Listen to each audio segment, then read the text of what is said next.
Beginning in the shape of standing, the key of standing, with a soft bilateral pulse through the pelvis, setting up a rhythm. We're going to start the phrase in a side bend, letting the hips move as far to the right as we can, and we side bend the upper body to the left. Maybe even float the left foot. It's very powerful through the right obliques, through the right channel. And then we exit a quarter turn to our right into cat stance with the right foot leading. Now drop down into the pelvis. Pull the sits bones back and then scoop the belly, the hollow belly, towards the spine. And then bring the right hand down and press the palm into the floor between the feet. The fingers will face the right foot. Bend everything. Surrender the head. And then powerfully begin to push down through both legs and the right arm. Now as the left side tries to stretch, engage it and let it resist. Now leave the right hand as it is on the ground, and we're going to turn as we drop. We're going to turn to the left into an asymmetrical squat, and once we've landed, we can take the right hand off the ground. Set your left hand behind you, and cross the right knee over the left in a crossed squat, and just have a brief reprieve here. Finding your breath, emptying the neck. And then reversing onto the hands, uncross, and we're going to set up a side plank, left leg forward, turn to the left, you're on the left hand, the right foot behind you, and then we're going to start to step over the top with the right leg into plank, cross the right knee to the left elbow, then the right knee to the right elbow, hips low, and then return to the side plank again.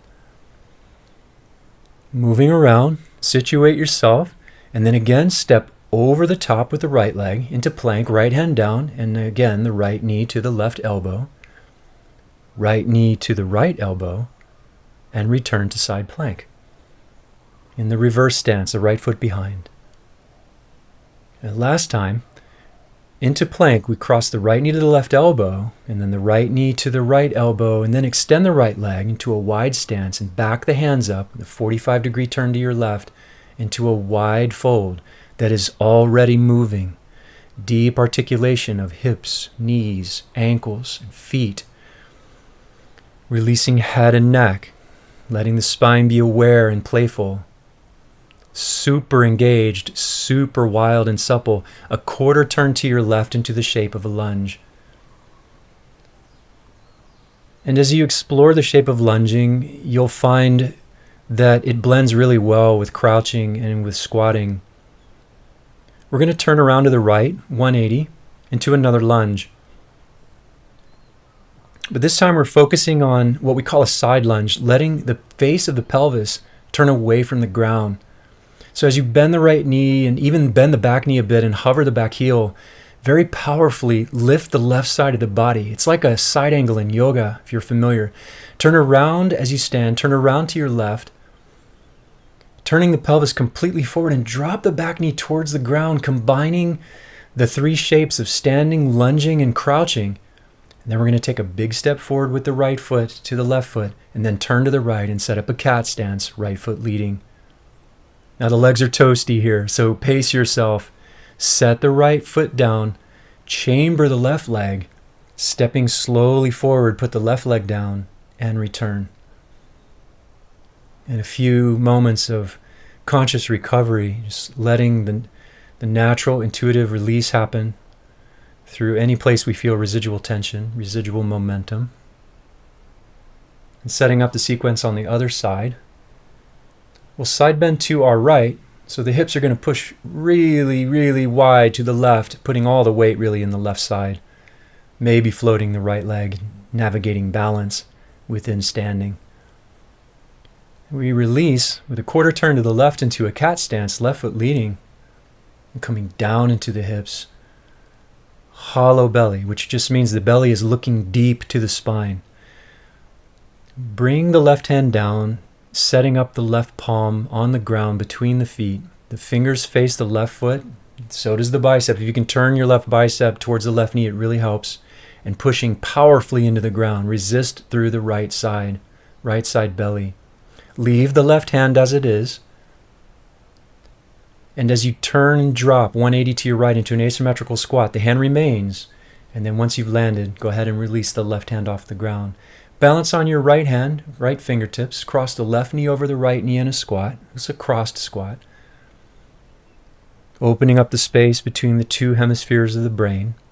Rock back onto the hands, uncross, and then with the right leg forward for side plank, we get onto the right hand, left foot behind, step over the top into plank, left knee to right elbow, left knee to left elbow, and return to side plank with a reverse stance.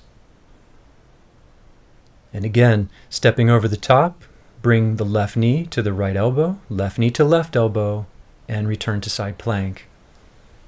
Now really rotate the right shoulder and bicep laterally forward. Step over the top one more time, left knee to right elbow, left knee to left elbow, then extend the left leg. And in a wide setup, we're going to back up into the fold and continue to move. And this is very intuitive, releasing residual tension as you continue to explore. And then a quarter turn to our right into the shape of a lunge. It continues to move. I can't emphasize enough how important it is to play with tone or tonality, trying to invoke every fiber of our being into presence. We're going to turn all the way around to the left, 180. And this is our side lunge. So bending the left knee, coiling the back leg, the back heel can hover, the back knee never really straightens, and we turn the face of the pelvis towards the sky. Very creative in the space, standing up and turn all the way around to the right 180. Slow transition, beautiful. Now with the hips fully forward, drop the back knee towards the ground, combining crouching, standing, and lunging. We'll take a big step forward with the left foot, then turn left into a cat stance, left foot leading. Super toasty legs here after all of this. Put the left heel down, transition onto the left leg, chamber the right knee. Easy. Now we're going to step down with the right leg and return. So again, immediately just this deep practice of releasing residual tension and practicing emptiness. There's such inherent gratitude in it. Such beautiful prayers and movement, everyone. Deepest gratitude. Many blessings.